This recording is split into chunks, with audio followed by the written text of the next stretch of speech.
Assalamualaikum warahmatullahi wabarakatuh. Bismillahirrahmanirrahim. Alhamdulillahi rabbil alamin. Wassalatu wassalamu ala ashrafil anbiya'i wal mursalin. Sayyidina wa nabiyina Muhammad wa ala alihi wa ashabihi ajma'in. Rabbi syrah li sadri wa yassir li amri wahlul 'uqdatam min lisani yafqahu qawli. Subhanaka la ilma lana illa ma 'allamtana innaka antal alimul hakim wa la hawla wa la quwwata illa billahil aliyil azim. Amma ba'd. Alhamdulillah, syukur kehadrat Allah Subhanahu wa taala, pada malam ni dapat kita bertemu sekali lagi dalam kuliah online kita ini. Mudah-mudahan pertemuan kita ini diberkati dan dirahmati oleh Allah Subhanahu wa taala, insya-Allah. Jadi malam ni insya-Allah, kalau tidak ada apa-apa, kita akan baca sampai bab puasa, dan kalau sempat kita khatamkan pada malam ni, insya-Allah kita cuba khatamkan pada malam ni. Kalau tidak, malam besok satu kali lagi, insya-Allah. Ini adalah kelas kali yang ke-22, 22, siri yang ke-22. Baik, muslimin muslimat yang dirahmati Allah Subhanahu wa taala, malam ni kita masuk bincang tentang puasa. Jadi sebagaimana yang saya sebutkan pada malam tadi, bahawasanya puasa ini kita hanya mungkin kita baca tak adalah hurai panjang sangat, sebab sebelum daripada ini telah kita bincangkan perkara yang berkaitan dengan puasa pada siri-siri sebelum ni menggunakan kitab Hidayatus Sibyan. Jadi malam ni kita insya-Allah kita akan baca kitab Safinatun Najah dalam apa yang ditulis dalam kitab ni, dan insya-Allah kita cuba khatamkan pada malam ni, insya-Allah. Baik tuan-tuan yang dirahmati Allah Subhanahu wa taala, seperti biasa kalau ada soalan tuan-tuan boleh tulis pada ruangan komen, dan insya-Allah saya cuba jawab apa-apa yang tuan-tuan ada kemusykilan insya-Allah. Baik, Kitabus Shaum, kata pengarang, qala al-musannif rahimahullah taala wa nafa'na bi ulumihi wa bi barakatihi fid dharain amin. Kitabus Shaum. Kitabus Shaum maksudnya kitab yang membicarakan tentang hukum hakam berpuasa. Okey. Malam ni pakai baju Melayu. Bukan bahaya juga baju Melayu duduk depan kamera ni okey. Baik, faslun yajibu shaumu ramadana bi ahadi umuri khamsatin. Kata pengarang rahimahullahu taala, wajib berpuasa bulan Ramadan dengan salah satu daripada 5 perkara. Di dalam kitab ini pengarang kita sebut 5 perkara saja. Tetapi sebagaimana yang kita maklum, dalam kitab yang kita belajar sebelum daripada ini, iaitu kitab Hidayatus Sibyan, dalam bab puasa disebutkan sampai 11 perkara semuanya. Banyak cuma dia sebut secara ringkas di sini ada 5 perkara wajib. Bila berlaku salah satu daripada 5 perkara ini, wajiblah kita berpuasa. 2 daripada 5 atas sabilul umum, iaitu atas jalan umum. Maksudnya bila berlaku ni semua orang wajib berpuasa. Semua orang tu maksudnya orang yang di bawah di dalam kawasan itu dan di bawah pemerintahan raja ataupun hakim di satu-satu negeri. Dan 3 lagi adalah untuk individu ataupun khusus pada mereka yang tertentu sahaja. Baik. Jadi yang pertama, wajib berpuasa yang pertama bikamali sya'bana 30 yauman. Dengan 30 hari sempurna bulan Sya'ban. Baik. Kita dalam mazhab Syafi'i kita hanya ada kaedah asalnya, iaitu kaedah ru'yah, itu melihat anak bulan. Bila melihat anak bulan, iaitu pada malam 30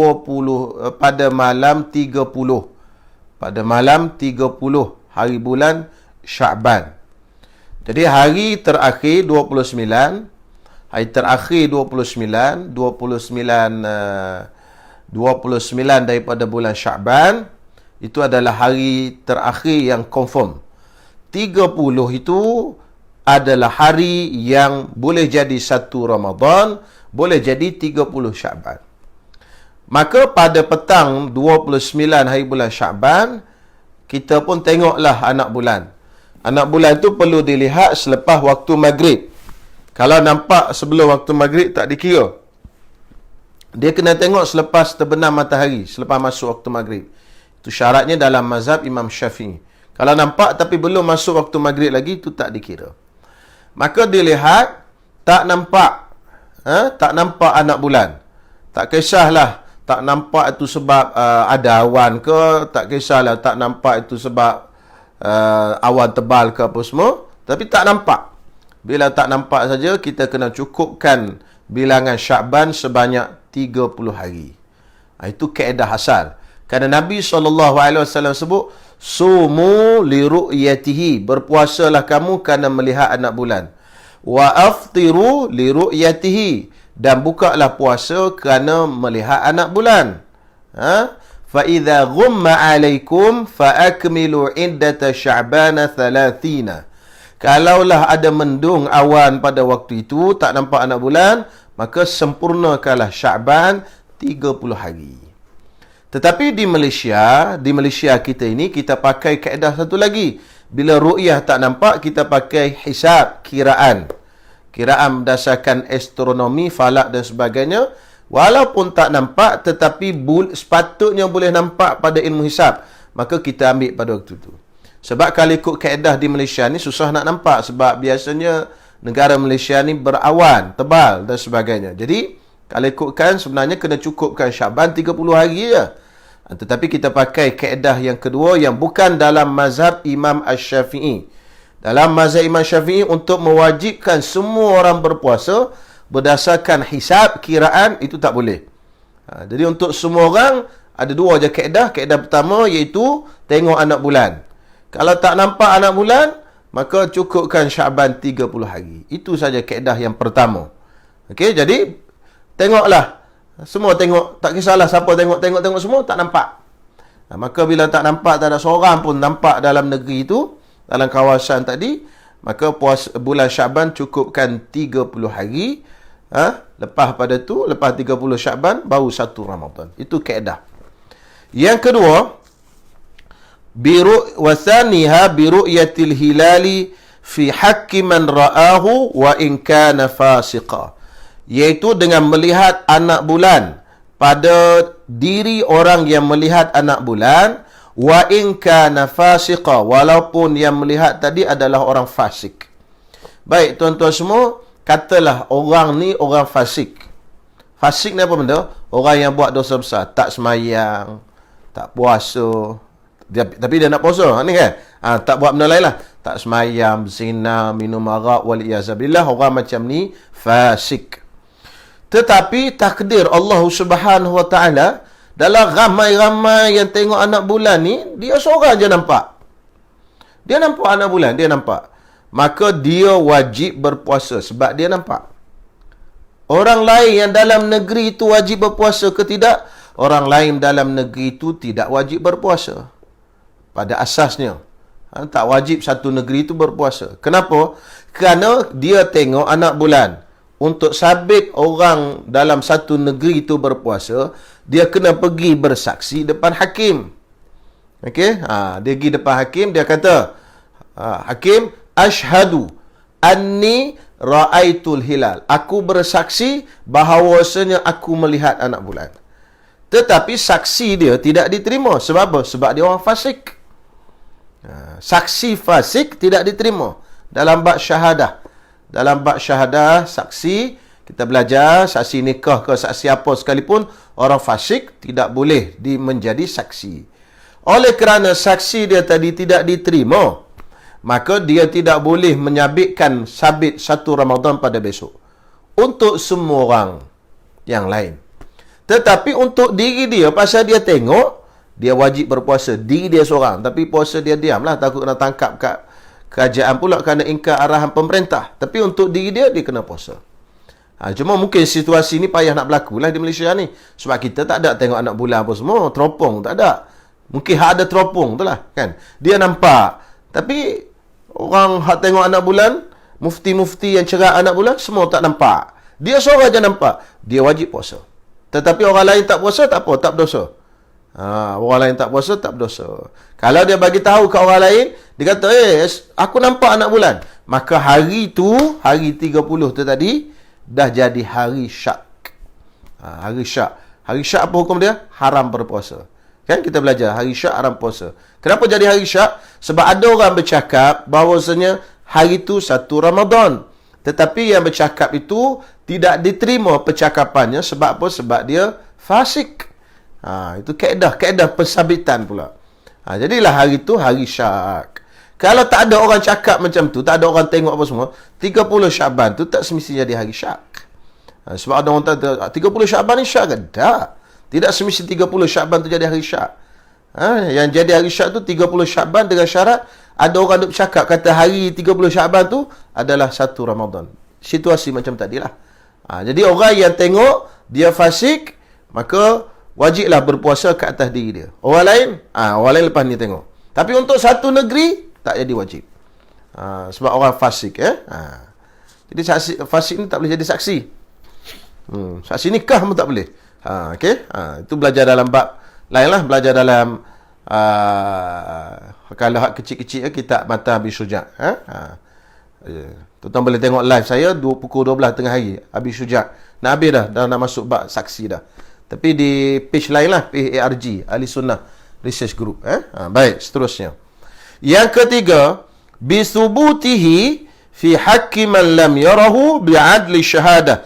Dengan sabit anak bulan. Mana sabit di mana? Sabit di hadapan qadi atau hakim pada orang yang melihat, pada orang yang tidak melihat anak bulan. Sabit tu dengan siapa? Bi'adli syahadah. Dengan satu orang lelaki yang adil syahadah. Adil syahadah ni apa benda? Orang tadi, orang yang sifat adil. Dia tengok anak bulan. Okey, katalah mufti. Mufti tu adil, kita kata. Dia pun tengok anak bulan. Dia pun pergi bersaksi depan hakim. Hakim tu sultan lah. Kan, pemerintah. Kalau di Malaysia, panggil sultan. Raja-raja Melayu. Lalu dia kata, saya bersaksi, saya menampak anak bulan.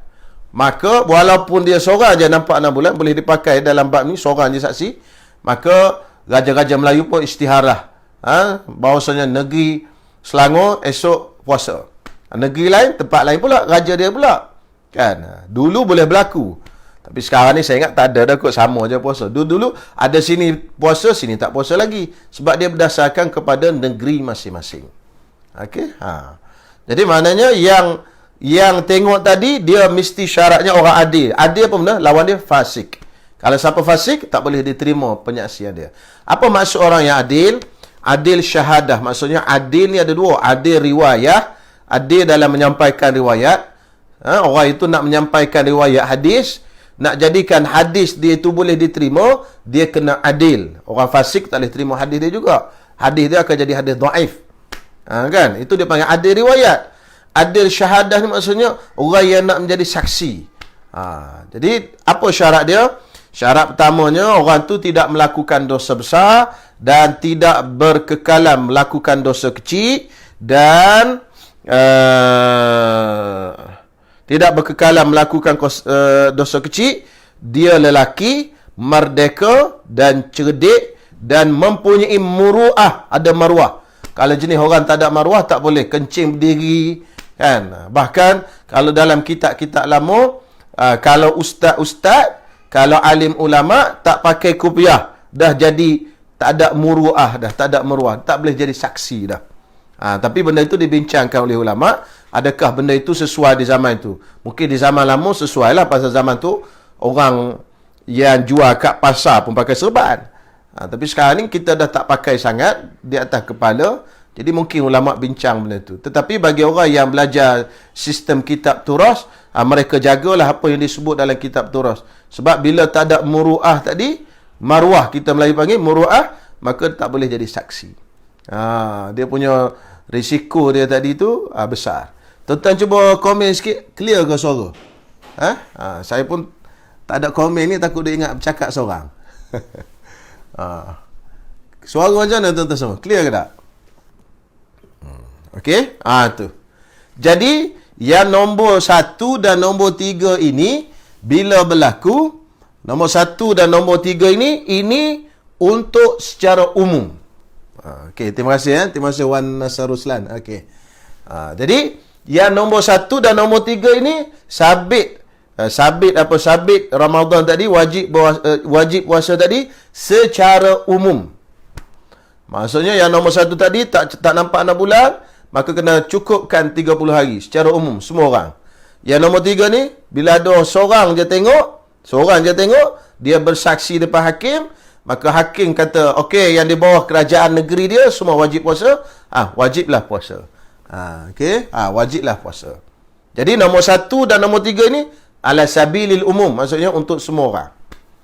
Nombor 2 tadi untuk khusus individu tadi dia tengok. Okey, selesai nombor 3.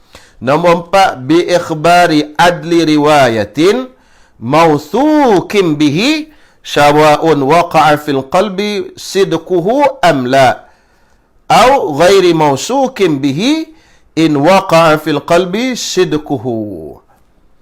Dengan diberi perkhabaran oleh adli riwayatin, orang yang adil dalam bab riwayat. Tadi adil dalam bab syahadah.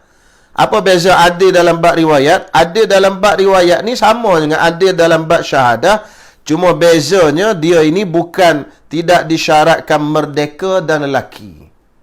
Kalau adil dalam bab syahadah, mesti lelaki yang tidak melakukan dosa besar, yang tidak berkekalan melakukan dosa kecil, yang merdeka, yang rasyid, yang cerdik, yang bukannya orang bodoh, yang mempunyai muruah, yang boleh bercakap, yang mendengar, melihat. Itu maksudnya. Tetapi adil riwayah ni dia lain sikit. Dia tak ada syarat lelaki dan tidak syarat merdeka. Katalah seorang perempuan yang tak buat dosa besar, tak melakukan dosa kecil, tak berkekalan melakukan dosa kecil, mendengar, melihat apa semua ni cukup kat dia, cuma dia perempuan. Dia tak boleh jadi adil dalam bab syahadah. Jadi kalau dia pergi buat saksi depan raja sekalipun, tidak diterima penyaksian dia kerana dia bukan adil dalam bab jadi saksi. Sebab perempuan tak boleh jadi saksi. Tapi dia kata, saya nampak anak bulan. Kan? Dia nampak anak bulan. Jadi, orang yang macam ni, orang yang kita biasa tahu perempuan ni, perempuan salihah, tak biasa menipu, tak biasa cakap bohong, maka wajib puasa pada diri kita. Kita secara individu wajib puasa. Kan? Kita kata tengoklah ustazah kita, dia pandai ilmu falak.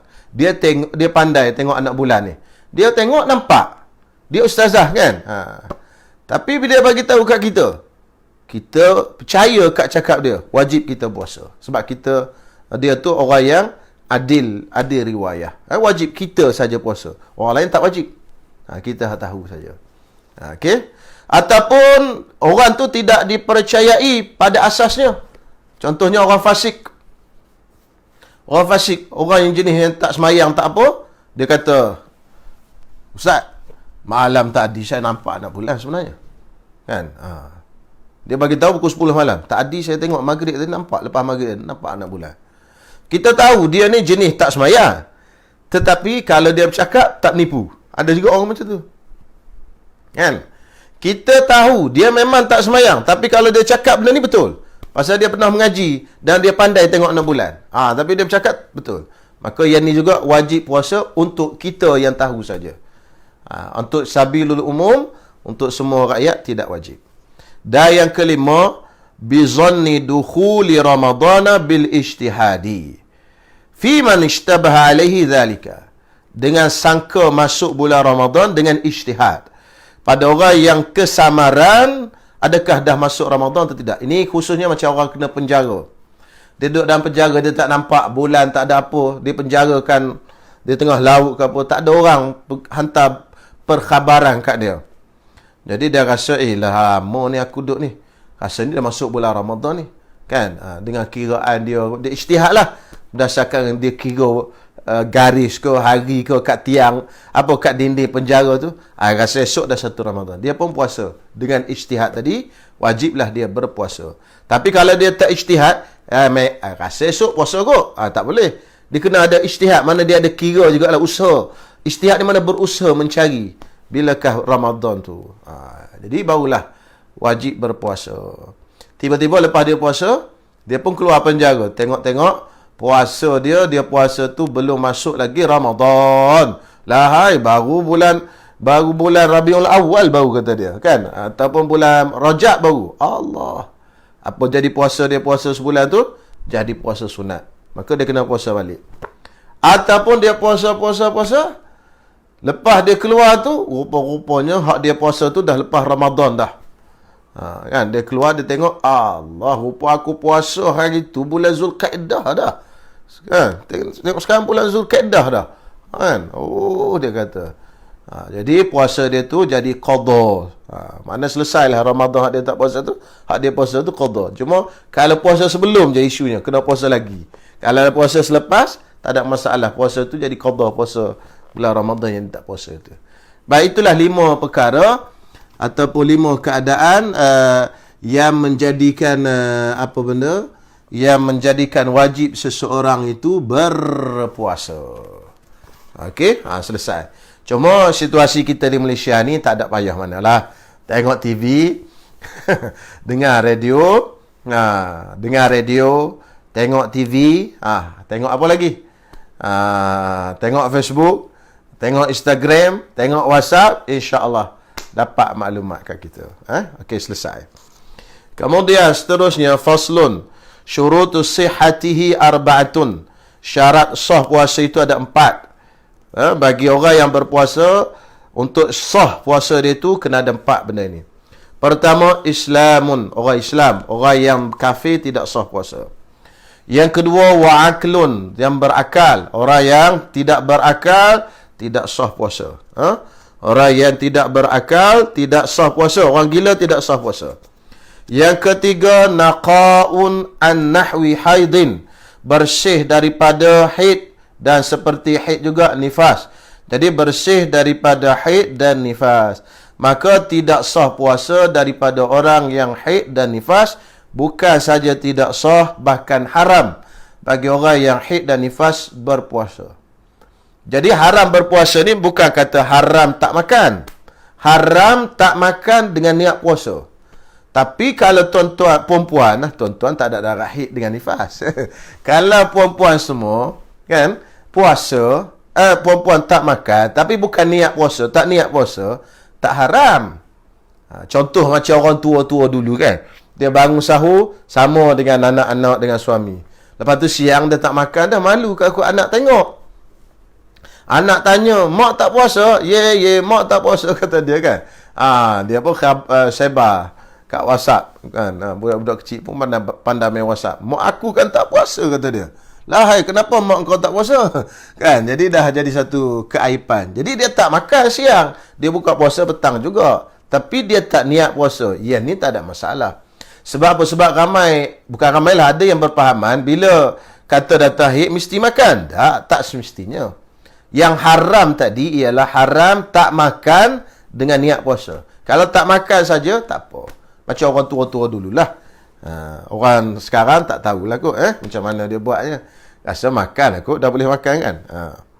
Yang keempat, syarat sah puasa yang keempat, wa ilmun bi kaunil waqti qabilan lis-shaumi. Iaitu mengetahui, jadi haid dan nifas ni tak sah puasa, bukan kata tak sah saja puasa, haram berpuasa dan wajib diqada. Okey, 3. Tak sah, haram, bukan kata tak sah saja, haram lagi, kalau puasa pun jadi haram. Dan yang ketiga, wajib qada puasa pada hari haid dan nifas. Yang keempat, mengetahui bahawasanya hari tadi boleh dipuasakan. Contoh syarat sah puasa, kita kena tahu hari itu hari kita boleh puasa. Baik tuan-tuan semua, apa hari yang boleh puasa? Sepanjang tahun melainkan beberapa hari. Berapa hari? Pertama, hari raya Aidilfitri, tak boleh puasa, haram. Yang kedua, hari raya Idul Adha. Yang ketiga, hari tasyrik 3 hari. 11, 12, 13 selepas hari raya. Walaupun orang buat haji tamattu' sekalipun tak boleh. Sebab ada orang tulis dulu di internet. Dia tanya, betul ke orang buat haji boleh puasa? Nak bayar dam tamattu' kalau dia tidak ada binatang nak sembelih. Jadi dia puasa 3 hari dalam haji dan 7 hari wasabatun idza raja'tum, 7 hari bila balik ke negeri. Betul ke boleh puasa pada hari 11, 12, 13? Tetap tak boleh puasa. 11, 12, 13 buat haji nak bayar dam puasa 10 hari tu, tambah jabat haji tahulah, pun tak boleh juga. Tak boleh puasa hari 11, 12, 13 hari tasyrik. Lagi hari yang tak boleh puasa ialah hari Syak. Hari Syak tadi yang saya sebut tadi, hari 30 Syakban, yang mana ada orang kata nampak anak bulan, tetapi dia tu tak boleh diterima saksi dia tadi. Kenapa? Kerana dia fasik. Maka hari tu dah jadi hari Syak. Maka puasa pada hari tu hukumnya haram. Hari yang seterusnya haram berpuasa ialah hari selepas daripada nisfu Syakban. Sekarang ni kita berada bulan Syakban. Nisfu Syakban itu 15 Syakban. 15 tu boleh puasa lagi. 16, 17, 18, 19 sampai ke habis dah tak boleh puasa melainkan 2 syarat. Okey, tuan-tuan semua, melainkan 2 syarat. Syarat yang pertama, iaitu kita puasa sambung. Puasa sambung. Maksudnya hari ke-15 melainkan bukan 2 syarat, melainkan dikecualikan 2. Pertama, puasa dia sambung dengan hari 15. Hari 15 Syakban, hari 16 dia puasa. 15 dia puasa, 16 dia puasa. 17 dia puasa, 18 dia puasa. Okey, dia terus puasa sampai habis tak apa. Tapi kalau dia berhenti je satu hari, hari 15 dia puasa, dia syarat kena paling kurang dia kena puasa hari 15. Dia panggil separuh yang pertama. 1 sampai 15, separuh pertama. 16 ke bawah, separuh kedua. Hari ke-15 dia puasa, 16 dia puasa, 17 dia puasa. Katakanlah dia berhenti hari 18. Hari ke-19 tu dia dah tak boleh puasa. Okey, itu satu. Yang kedua, kalau dia tak buat macam tu, kalau dia ada puasa wirid. Contoh puasa wirid ni macam mana? Dia pernah puasa sebelum ni. Katalah, ambil misal dia pernah puasa Isnin Khamis. Isnin Khamis, Isnin Khamis, Isnin Khamis. Walaupun satu kali saja dia pernah puasa mengikut Imam Baijuri, kan? Wa tathbutul 'adatu bimarrah. Walaupun dia pernah puasa sebelum ni sekali je. Sebelum nisfu Syakban dia pernah puasa lah Isnin sekali. Lepas pada hari nisfu Syakban tadi, dia pun nak berpuasa lah satu hari, hari Isnin sebagai puasa wirid. Boleh. Ataupun Isnin Khamis pada sebagai puasa wirid yang biasa dia buat. Dia panggil puasa wirid. Wirid ni makna kita selalu baca. Macam lepas semayang kita wirid. Itu maksudnya puasa wirid, benda yang selalu kita buat.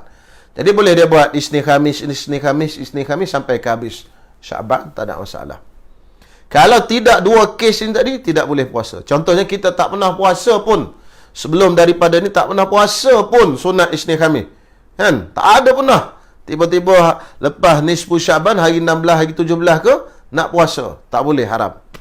Ataupun kita tak pernah buat macam tu, dan kita tak sambung dengan hari 15 tadi, pun tak boleh juga. Jadi salah satulah sambung, salah satu, sama ada puasa wirid, maupun kita sambung dengan hari 15, 16 sampai ke bawah boleh. Kalau selain pada tu lepas nisfu Syakban tak boleh. Kenapa hikmah dia? Hikmah dia Allah Taala nak suruh kita masuk bulan Ramadan dalam keadaan kita bersedia dan semangat.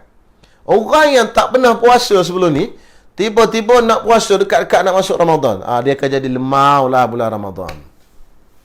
Tapi dia pernah puasa dah sebelum ni, tak ada masalah bagi dia puasa sebelum ni. Jadi tak apa, masuk Ramadan pun dia puasa lagi pun tak ada masalah. Jadi supaya kita masuk bulan Ramadan tu dengan keadaan yang penuh persediaan lah, semangat dan sebagainya. Okey, itu antara hikmahnya. Baik, habis, selesai tuan-tuan semua. Kemudian dia kata faslun syurutu wujubihi khamsatun. Syarat wajib berpuasa itu ada 5. Syarat wajib berpuasa itu ada 5. Yang pertama, tadi syarat sah. Ini syarat wajib. Yang pertama, Islam. Tak wajib ke atas orang kafir. Yang kedua, taklif mukallaf, iaitu akil dan baligh. Tak wajib kepada kanak-kanak dan juga tak wajib kepada orang gila. Tetapi kanak-kanak sama seperti semayang juga, disuruh mereka sembahyang, disuruh mereka berpuasa ketika mereka usianya 7 tahun supaya ada latihan. Dan bila tak puasa, umur 10 tahun dipukul. Sama macam semayang. Kiasan ala salah. Kata ulama, kias kepada solat. Itu pun sekiranya dia mampulah. Jangan paksa kalau dia tak mampu. Jadi kita tengok anak kita ni 7 tahun, 8 tahun dia mampu puasa. Suruhlah dia puasa. Ini puasa mungkin separuh hari sampai pukul 12. Okey. Besok gitu. Sama-sama macam semayang. Jangan bila dah balik baru nak suruh puasa, letih kita. Yang ketiga, wa itaqatun. Iaitu mampu berpuasa. Mampu berpuasa dari sudut syarak, dari sudut hissi. Okey. Kalau tak mampu berpuasa, tidak wajib puasa. Macam mana tak mampu puasa? Tak mampu puasa, uzur. Ada uzur. Ada uzur syar'i, ada uzur hissi. Uzur syar'i apa? Haid lah. Kan? Orang Melayu panggil uzur syar'i juga. Bahasa Arab tu. Uzur syar'i. Maksudnya dia datang haid. Maka tak mampu puasa lah. Tak wajiblah dia berpuasa. Tak wajib dia berpuasa, tapi kena qada. Tak wajib dan tak sah. Uzur hissi, maksudnya diri, tubuh badan tadi, uzur. Maksudnya dia tidak mampu berpuasa. Kenapa? Mungkin kerana dah tua, ataupun kerana sakit yang tidak ada harapan sembuh. Dan sebagainya. Maka tidak wajib puasa. Sakit ada dua, tuan-tuan semua. Sakit yang ada harapan sembuh, sakit yang tidak ada harapan sembuh. Sakit yang ada harapan sembuh, contoh demam. Dia tak boleh puasa kerana demam. Demam ada harapan sembuh. Doktor kata ada harapan sembuh. Yang ni dia wajib puasa. Cuma dia tinggal puasa, tapi dia kena qada hari yang lain. Tetapi sakit yang tidak ada harapan sembuh, sakit tua, dah terlantar kat atas katil, ni tak ada harapan sembuh. Dia tak wajib puasa. Bila tak wajib puasa, dia tak wajiblah qada pada hari selepas dia sihat nanti, tak wajib qada. Cuma dia bayar fidyah aja. Secupak satu hari yang ditinggalkan puasa tadi. Dan yang kelima, wajib berpuasa kepada orang yang iqamah. Yang orang yang duduk bermukim. Tak wajib puasa ke atas orang yang musafir. Tapi kena tahu tuan-tuan semua, syarat musafir tadi, pertama musafir itu mesti 2 marhalah. Kalau daripada Hulu Kelang, contohnya Hulu Kelang pergi ke Ampang, tu tak panggil musafir 2 marhalah. Tu tak boleh buka puasa. Dekat je Hulu Kelang ke Ampang. Tapi kalau daripada Hulu Kelang pergi ke Melaka, pergi ke Johor, boleh buka puasa. Itu sebab 2 marhalah. Syarat yang kedua, musafir tadi musafir harus. Musafir halal. Kalau musafir haram tak boleh. Contoh apa? Contoh dia keluar berjalan tu, perjalanan dia tu haram. Isteri lari daripada suami je, balik ke rumah mak ayah dia tanpa minta keizinan daripada suami. Maka dia panggil nusyus. Dia tak boleh jamak qasar dan tak boleh buka puasa. Sebab dia tak ada rukhsah. Kerana musafir tadi musafir haram. Okey? Melarikan diri daripada suami. Hamba abdi, dulu hamba. Hamba melarikan daripada tuan. Musafir kerana nak pergi membunuh. Kan? Dia keluar pada rumah dia, tujuan nak musafir. Musafir ni kenapa? Nak pergi bunuh orang. Itu pun sama, tak boleh buka puasa. Kerana musafir tadi tu musafir maksiat. Keluar daripada rumah, nak pergi rompak bank. Okey? Itu semua tu musafir maksiat. Tak boleh. Syarat yang ketiga, keluar daripada rumah itu tadi sebelum waktu subuh. Kalau dia keluar daripada, bukan daripada rumah, daripada kawasan sempadan, macam kita belajar dalam bab musafir itu, keluar daripada sempadan dia sebelum waktu subuh. Kalau dia keluar daripada rumah dia, tetapi duduk dalam sempadan lagi, dia tak lepas kawasan sempadan mukim dia lagi, masuk waktu subuh, Allahu Akbar, maka dia tak boleh buka puasa. Sebab dia belum musafir lagi. Puasa dah masuk waktu, dia belum musafir lagi, maka dia wajib berpuasa. Jadi salah anak-anak muda kita, Dia nak balik kampung, kan? Dia naik motor, dia start tolak daripada Kuala Lumpur nak balik ke Kelantan katalah. Dia keluar daripada rumah pukul 8 pagi. Sampai kat tengah jalan, kat Merapuh ke kat mana, dia isap okok. Kan? Dia minum air, dia makan roti. Kan? Orang tanya dia, oh tak puasa. Saya musafir, kata dia. Tapi dia keluar daripada rumah dia selepas subuh. Dia tak boleh buka puasa. Yang boleh musafir buka puasa ni ialah musafir yang keluar daripada rumahnya, bukan rumah, selalu sebut rumah, keluar daripada sempadan kawasannya sebelum daripada masuk waktu subuh. Okey, itu. Jadi 5 golongan yang wajib berpuasa. Baik, seterusnya tuan-tuan semua. Baik, kalau tuan-tuan ada soalan tak faham bahasa surat, tuan-tuan boleh tulis, tak ada masalah. InsyaAllah. Kemudian dia kata, arkanuhu faslun, arkanuhu salasatun. Rukun berpuasa ada 3. Yang pertama, niyatun lailan likulli yaumin fil fardi. Niat waktu malam setiap hari pada puasa fardu. Puasa fardu masuklah puasa Ramadan, puasa nazar, puasa kafarah, puasa qada dan puasa 3 hari untuk istisqa, semayang istisqa yang disuruh oleh pemerintah. Kita dah belajar dulu puasa wajib ni ada 5. Pertama puasa bulan Ramadan. Yang kedua puasa qada Ramadan. Yang ketiga puasa nazar. Nazar kita nazar puasa tadi jadi wajib. Yang keempat puasa kafarah zihar, puasa 2 bulan berturut-turut, kafarah membunuh orang, puasa 2 bulan berturut-turut dan sebagainya. Kafarah bersetubuh di siang hari bulan Ramadan, puasa 2 bulan berturut-turut. Yang ni puasa ni yang kelima, puasa 3 hari sebelum sembahyang istisqa. Kita kalau nak sembahyang minta hujan, antara cara dia, kalau kerajaan ataupun pemerintah kata wajib sembahyang istisqa. Baik, hari Rabu ni kita sembahyang istisqa. Katalah hari ni dia isytihar, hari ni hari apa? Ahad. Okey. Hari Rabu ni kita sembahyang istisqa. Maka wajib berpuasa 3 hari sebelum daripada hari Rabu. Hari apa? Hari Selasa, hari Isnin, hari Ahad. Dia isytihar hari Sabtu lah. Maka besok tuan-tuan semua berpuasa. Jadi dia sebelum kita keluar ke padang sembahyang minta hujan, puasa dulu. 3 hari puasa. Baru keluar ke padang sembahyang istisqa. Itu cara sembahyang istisqa. Yang paling tinggi lah. Dia ada peringkat-peringkat dia yang paling tinggi sekali. Tapi kita rasa tak buat lagi lah. Tak ada keluar arahan rasmi daripada pemerintah lagi. Jadi bila pemerintah suruh puasa tadi, puasa itu sepatutnya tak wajib. Tetapi bila pemerintah suruh, dia jadi wajib. Jadi puasa tadi 3 hari tadi jadi wajib. Maka bila wajib, dia kena niat tengah malam. Dia kena niat malam, bukan tengah malam. Niat waktu malam.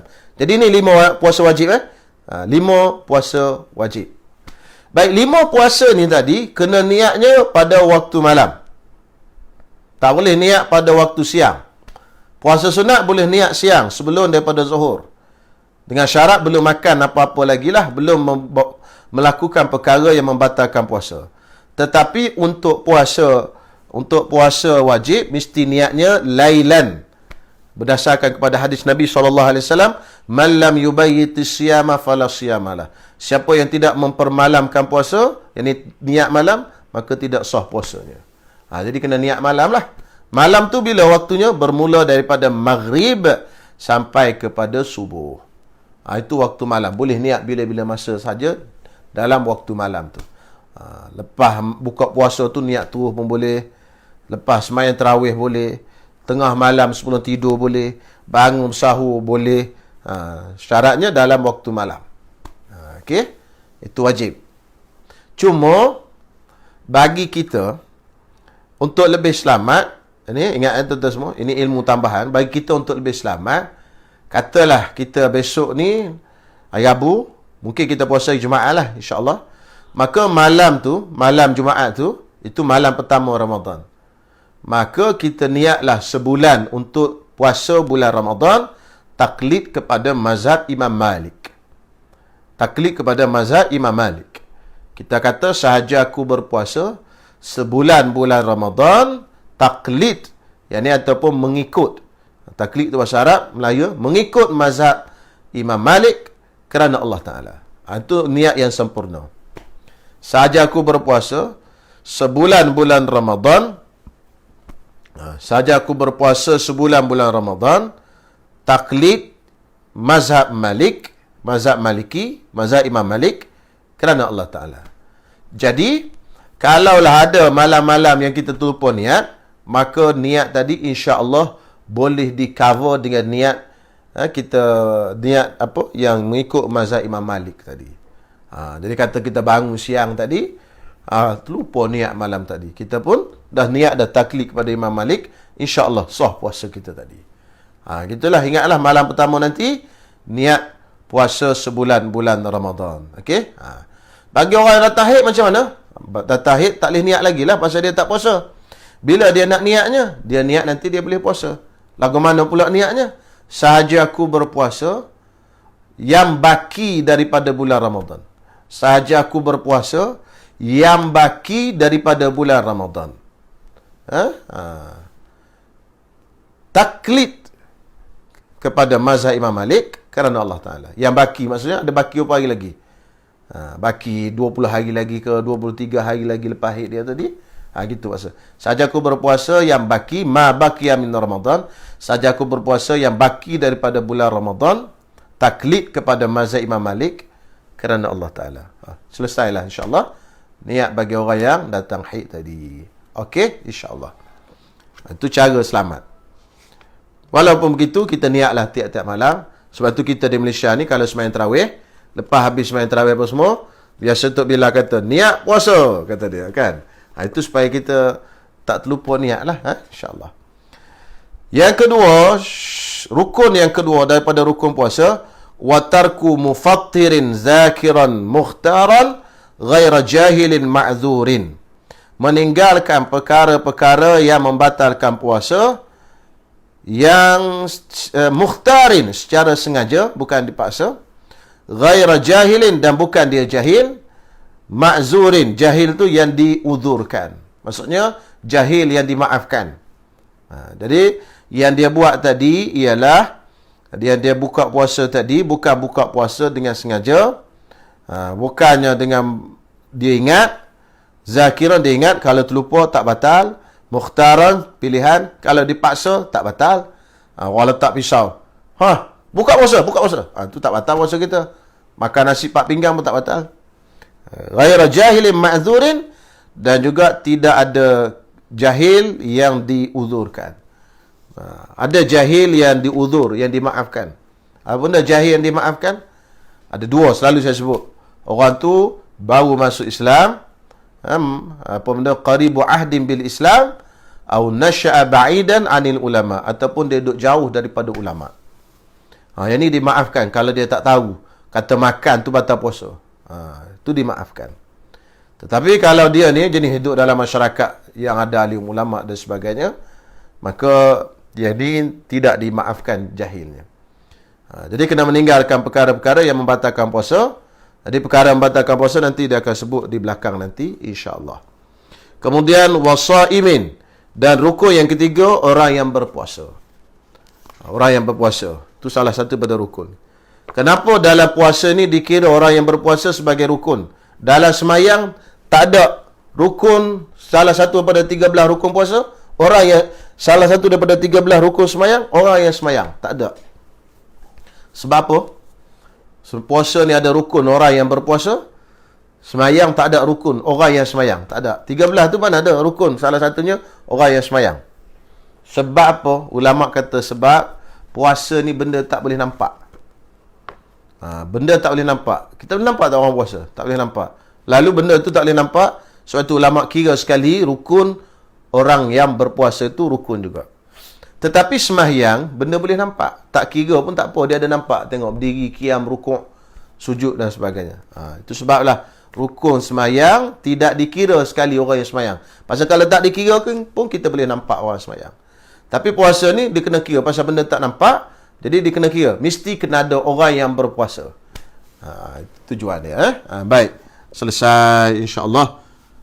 Okey, seterusnya. Faslun wa yajibu ma'al qada'i lis-saumi. Wajib beserta dengan qada bagi puasa. Al-kafaratul uzma, membayar kafarah yang besar. Wat ta'ziru, dan wajib ta'zir.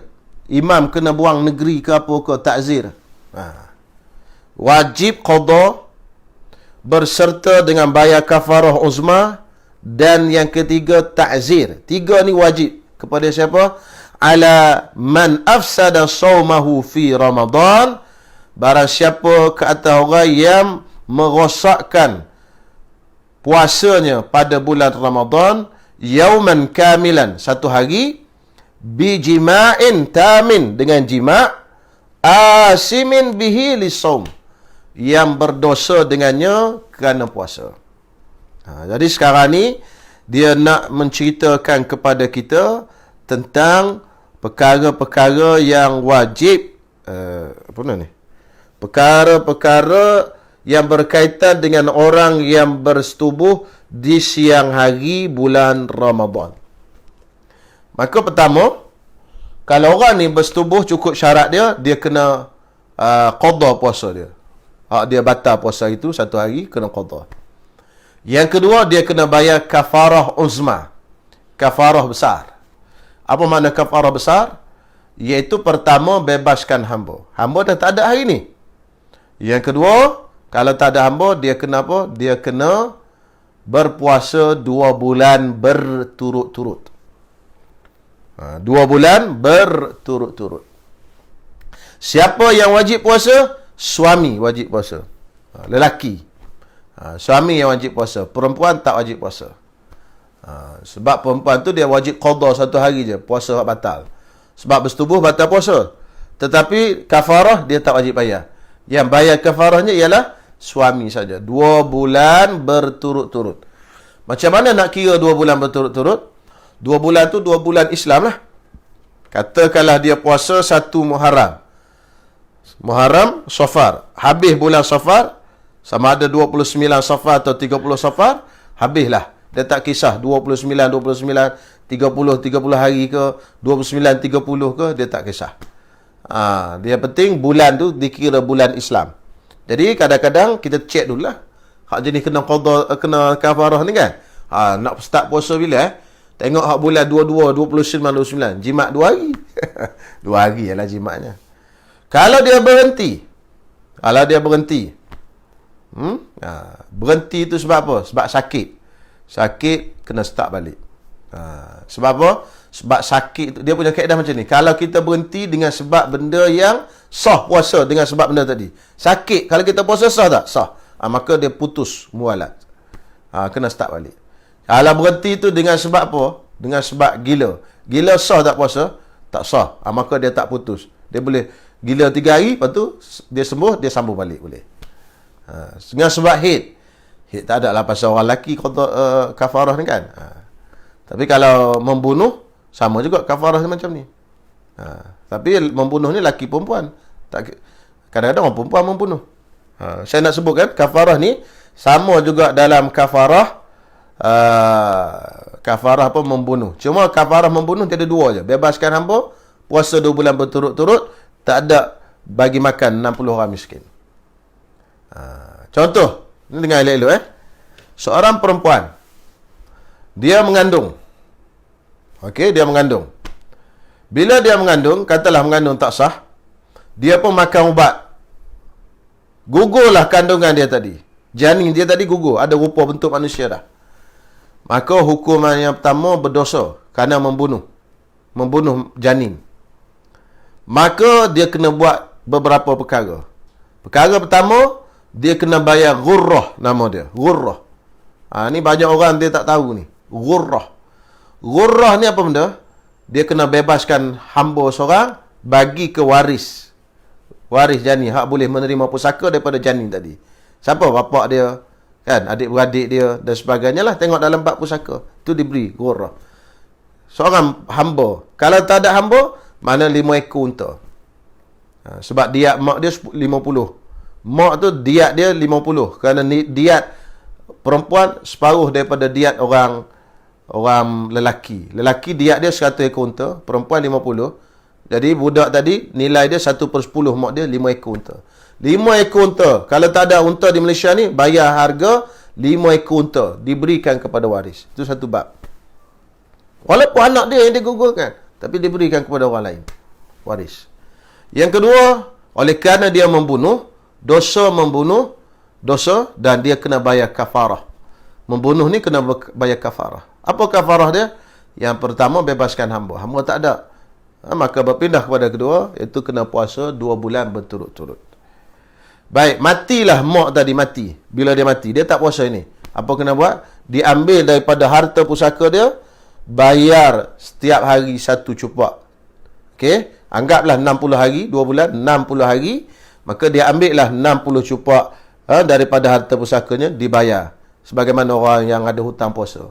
Hutang atas diri dia kerana dia tak puasa masa dia hidup dulu.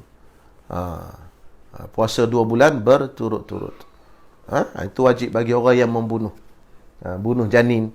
Kalau bunuh dah keluar, bunuh, baby tu dah keluar, hidupnya dia campak dalam lubang jamban, itu sama juga. Tapi dia punya diat lagi besar.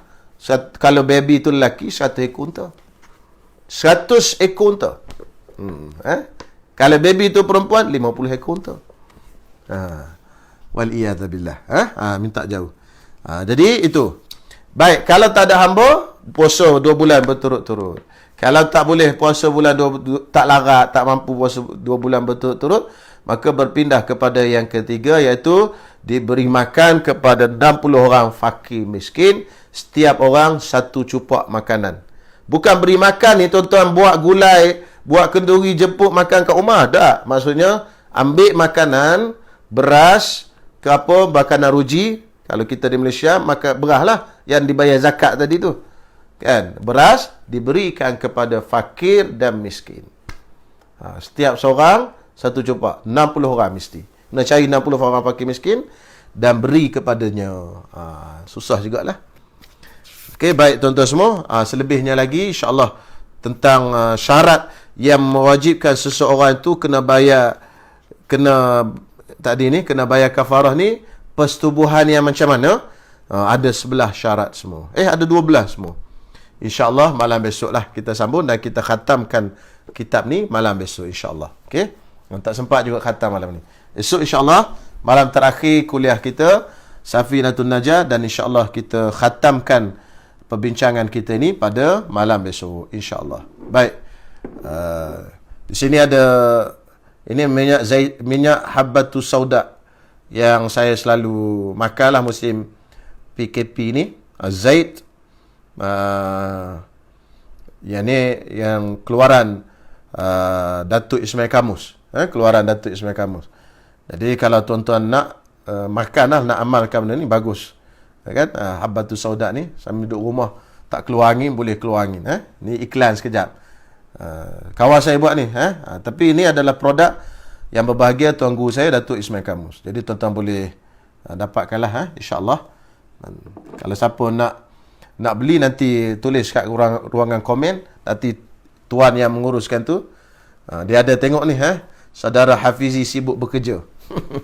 Nanti dia akan komen nanti, insyaAllah. Baik tuan-tuan semua, ada soalan tak?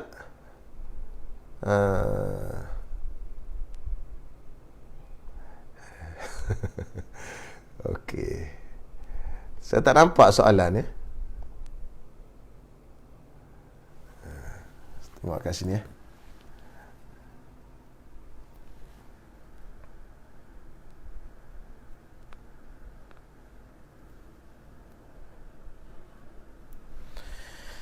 Okey.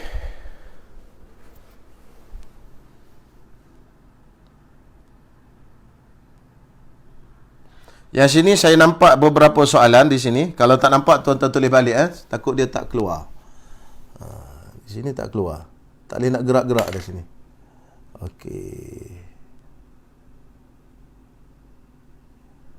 Okey, Abang Jamal. Seorang ingin solat sunat tarawih di rumah, sedang dia hanya hafal beberapa saja surah lazim. Jadi apakah kaedah termudah atas dirinya yang nak buat juga solat tarawih di rumah? Terima kasih. Tuan-tuan semua, solat tarawih ni solat sunat. Solat tarawih ni tuan-tuan solat sunat.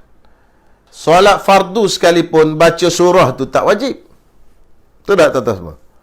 Sebab yang wajib baca dalam solat fardu ialah Fatihah. Jadi kalau tuan-tuan tak baca surah pun tak ada masalah. Kan? Semua kita dibiasakan sembahyang tarawih ni ada surah. Baca. Kan? Jadi kita rujuk balik, refer balik kepada hukum asal. Apa hukum membaca surah dalam sembahyang? Sama ada sembahyang sunat maupun sembahyang fardu. Hukumnya sunat. Kalau tak baca, sembahyang tetap sah. Jadi, katalah sekarang ni dia ingat beberapa surah saja. Bacalah surah yang dia ingat tadi. InsyaAllah, beberapa surah yang dia ingat tadi, baca. Ulang, tak ada masalah. Kan? Kalau dia tak baca sekalipun, tak ada masalah. Sah sampai tarawih. Baca Fatihah saja tu rukuk. Cuma untuk yang macam ni, jangan buat 8. Buatlah 32 rakaat. Kan? Dah baca Fatihah tu rukuk. Baca Fatihah rukuk. Takkan buat 8 juga. Ini 10 minit siap. Jadi banyak kalah rakaat. Kalau dia hafal Quran, tak apalah. Mungkin dia buat 8 dan panjangkan bacaan tu tadi. Baik, boleh baca surah tu tadi, apa yang hafal tadi, ulang-ulang pun tak ada masalah. Mungkin tuan-tuan nak tanya, mungkin nak tanya tentang macam mana kalau pegang Quran. Tak ada masalah sebenarnya tuan-tuan semua. Pegang Quran, tak Quran di depan dan sebagainya. Cuma sebahagian ulama, contohnya Syekh Jadul Haq dalam kitab ni, saya semalam baru tengok perbahasan ni sebab ada orang tanya. Kitab ni dia ada 4 jilid. Pelajar-pelajar Mesir boleh dapatkanlah bagus ni. Kitab Syekh Jadul Haq. Nama dia Buhuthun wa Fatawa Islamiyah fi Qadaya Mu'asirah. Ada 4 jilid kitab ni. Jadi antaranya disebut dalam ni perbahasan sembahyang baca di depan mushaf. Jadi Syekh Jadul Haq ni bekas Syekhul Azhar dulu. Dia kata apa? Afdalnya sembahyang tak tengok di Quran. Afdal. Itu dia sudah afdal lah. Kerana ada khilaf ulama. Ada yang kata tak sah dan sebagainya. Lalu afdal baca Quran, apa benda sembahyang, baca apa yang kita ingat, itu lebih afdal sebab ada yang kata tak boleh dan sebagainya. Jadi kesimpulan yang disebut dalam ni, lebih afdal kita baca surah-surah yang kita hafal. Wadduha sampai ke bawah. Tak ada masalah. Kan? Yang penting kita baca daripada hafalan kita itu lagi bagus. Dia boleh mendatangkan khusyuk. Sebab kadang-kadang tengok Quran ni, buka Quran ni kadang-kadang, bukan saya nak melarang, kadang-kadang kita tengah buka, tak kepit elok tuan-tuan semua. Datang kipas, terbalik pula. Allah, kat mana dah aku baca ni? Dah terganggu, hilang dah khusyuknya. Sedangkan matlamat utama semaya ialah khusyuk. Bukan bacaan tu yang utamanya. Ialah khusyuk, nak hadirkan diri depan Allah Subhanahu Wa Taala. Tapi kalau nak baca sekalipun tidak ada masalah. Isunya afdal tak afdal je. Sebab apa? Sebab baca surah itu tidak termasuk di dalam rukun solat.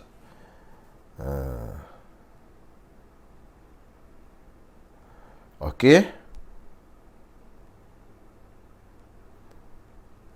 Bangun sahur boleh dikira sudah berniat puasa ke Ustaz? Bangun sahur, kalau dia bangun bersahur dan masa dia bersahur tadi, dia ingat dalam kepala dia tentang niat. Apa kena niat? Kalau puasa Ramadan, niat waktu malam. Malam dah betul dah. Kemudian, dia terlintah besok, tak nak makan. Tak nak makan tu kenapa? Kerana puasa Ramadan. Sebab kena ada ta'yin. Kena ada ta'yin, tentukan. Jadi dia terlintah besok tak nak makan. Okey, tak makan, tahu dah dia tak nak makan besok. Tu kira puasa tu. Tapi tak nak makan tu kerana apa? Kerana puasa Ramadan. Kalau tak nak makan saja tu, dia tak jadi lagi. Sebab kerana puasa wajib ni, dia kena ada ta'yin, tentukan. Jadi tak nak makan kerana esok, kerana nak puasa Ramadan. Dia terlintah dalam hati itu. Besok nak puasa Ramadan. Okey, dah kira jadi niat dah. Tapi besok bangun sahur, tapi tak terlintah benda tu. Dia bangun sahur, tapi tak terlintah benda tu. Besok Tak nak makan. Tapi tak nak makan untuk apa? Tak nampak dalam hati dia tu. Benda tu. Dalam fikiran dia. Maka, tidak jadi niat. Sebab untuk niat puasa wajib, dia kena ada dua. Tabiid, niat malam. Ta'yin, iaitu tentukan puasa apa. Puasa Ramadan ke? Puasa kafarah ke? Kan? Puasa nazar ke? Dia kena ta'yin. 5 benda tadi. 5 puasa tadi. Okey?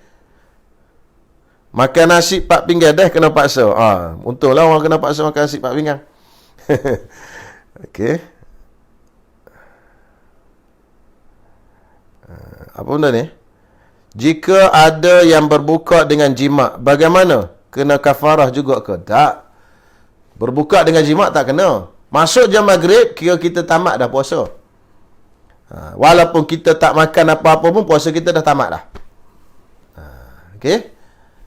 Cuma sunat dimulakan untuk kita makan selepas buka puasa, selepas habis tamat puasa ialah dengan kurma. Sunat kita mulakan macam tu. Bukan kata bila kita makan tu baru puasa kita batal. Kalau kita tak makan, puasa kita tak batal. Kan? Jadi maknanya bila dia masuk maghrib, automatik puasa kita dah batal lah. Tak perlu kita batalkan. Cuma makan kurma tu sunat dimulakan. Selepas puasa kita batal, mula-mula yang kita buat masuk dalam perut kita ialah kurma. Tetapi kalau kita lepas masuk maghrib, puasa kita dah batal, masuk maghrib, kita mula buat apa? Kita mula buat bersetubuh, jima'. Adakah kena kafarah? Tak. Tak ada masalah. Perkara ini pernah dibuat oleh Ibnu Umar radhiyallahu ta'ala anhu. Ada dalam kitab Ihya Ulumuddin. Bacalah, jumpa tu. Antara orang yang buka puasa dengan jima' ialah Sayyidina Ibnu Umar, Abdullah bin Umar. Bolehlah bagi orang yang baru menikah. Okey, insya-Allah. Macam mana nak beli, Sabrina? WhatsApp pula. Tulis komen nanti kat situ. Nanti insya-Allah kawan saya, saudara Hafiz ini yang akan uruskan. Tengok di komen tu ada Hafizi sibuk bekerja. Itu dia punya tuan dia yang uruskan benda ni. Ada kat komen tu nanti. InsyaAllah dia akan uruskan. Bagi yang nak beli ni, yang Habbatus Sauda keluaran Datuk Ismail Kamus ni. Sepenuh hari, bukan hari terakhir, hari-hari sebelum terakhir kuliah kita ni. Okey. Nanti tuan-tuan tulis itu nak, insyaAllah dia akan komen nanti. Soalan daripada Tuan Haji Idrus. Boleh tak puasa qada selepas 15 Syaban? Boleh. Puasa qada boleh. Yang tak bolehnya puasa sunat saja. Puasa qada boleh, puasa kafarah boleh, puasa nazar boleh, puasa fardu boleh. Yang 5 tadi kan? Yang 5 tadi puasa fardu boleh. Yang tak bolehnya puasa sunat sahaja. Okey?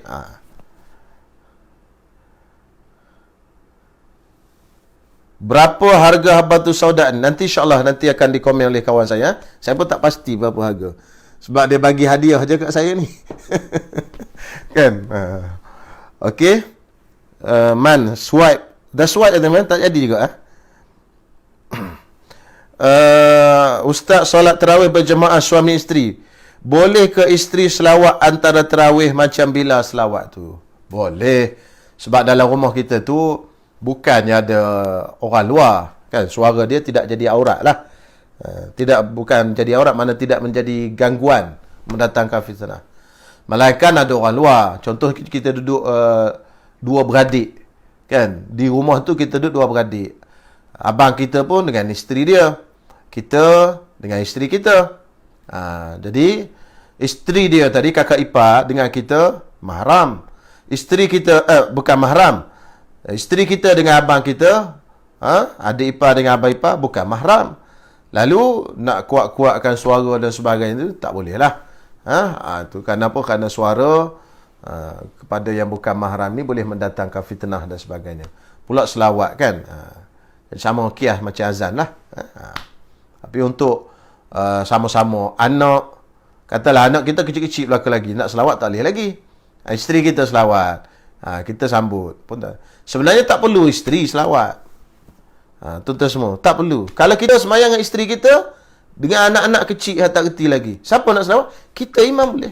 Cuma kita biasa tengok di masjid, Tok Bilal yang selawat tu kan. Tak ada masalah. Kita sendiri pun boleh. Kita lelaki tu lagi afdal. Kita imam, kita selawat, kita conquer semua. Kan? Habis PKP ni boleh jadi imam semua. Para suami. Okey? Selesai.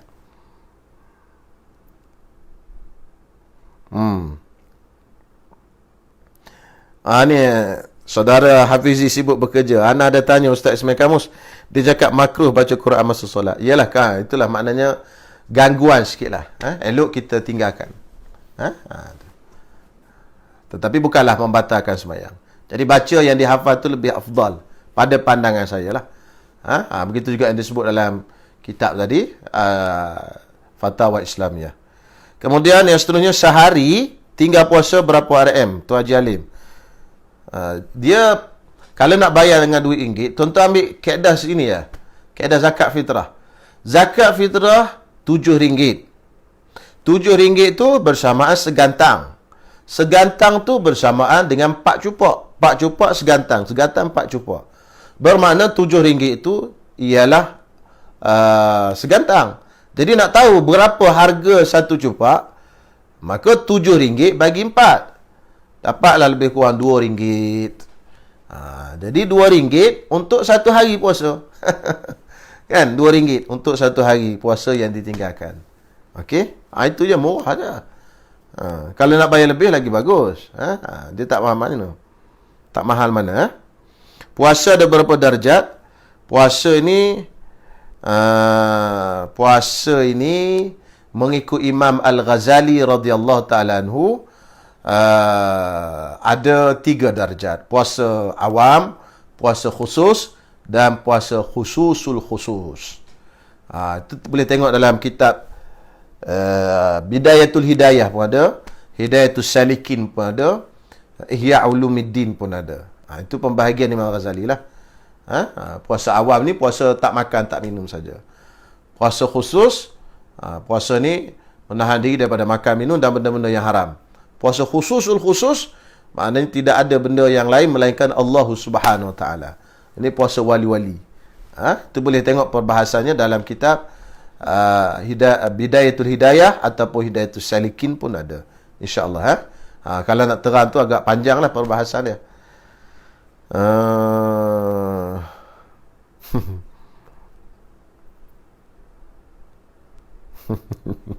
Ini kawan-kawan kat universiti semua ni komen sedap, ustaz ketawa. Ketawa zaman universiti. Okey, saya ingat tak ada kot soalan. Habislah kot InsyaAllah kita sambung besok lah. Kalau tuan-tuan ada soalan, besok kita sambung InsyaAllah untuk kuliah yang terakhir. Jadi kalau tuan-tuan yang berminat dengan benda ni, boleh nanti saudara Hafiz itu ambil maklumat dan nanti dia akan post melalui post. Sekarang ni post BKP post. Ini Habatus Sauda yang saya selalu makan lah. Ini bagus. Ada kesan dia bagus lah. InsyaAllah. Saya bukan jual ubat, cuma tolong promote produk Tuan Guru saya, Datuk Ismail Kamus. InsyaAllah. Setakat ini saja dulu. InsyaAllah tuan-tuan semua, mudah-mudahan ada manfaat. Kita jumpa lagi malam besok untuk kuliah yang terakhir. Ada sikit lagi bahagian puasa. Mudah-mudahan ada manfaat. InsyaAllah. Bismillahirrahmanirrahim. Alhamdulillahirrabbilalamin. Wassalatu wassalamu ala ashrafil anbiya'i wal mursalin. Wa ala alihi wa sahbihi ajma'in. Rabbana taqabbal minna innaka antas samiul alim. Wa tub alina innaka antat tawwabur rahim. Rabbana atina fid dunya hasanah. Wa fil akhirati hasanah. Wa qina azaban nar. Wa sallallahu ala sayyidina Muhammad. Wa ala alihi wa sahbihi wa sallam. Walhamdulillahi rabbil alamin. Assalamualaikum warahmatullahi wabarakatuh.